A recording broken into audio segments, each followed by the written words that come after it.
Се уште не се знае од кога ќе почне субвенционирањето на вградување на плински уреди во колите, дали на есен или од 2020 година.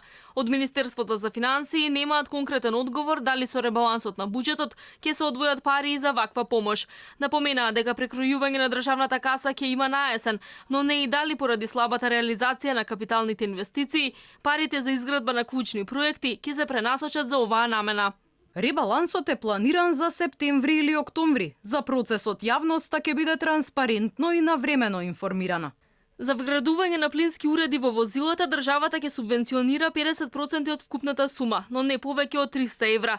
Министерот за економија Крешник Бектеши рече дека веќе побарале околу 20 милиони денари од финансии и дека предложиле мерката да важи ретроактивно од 1 јануари 2019-та. Ова беше предизборно ветување кое требаше да стартува од почетокот на годинава. Бектеши најави дека владата од до година ќе субвенционира купување на нови или стари коли, но со најмалку Евро 5 стандард. Треба да се покрие 20 до 30% од вредноста на возилото, кое не треба да биде поскапо од 12.000 евра. Јавноста е скептична, бидејќи граѓаните во изминатите неколку години главно купуваа стари коли до 7.000 евра, па и сега сметаат дека ќарки имаат само побогатите.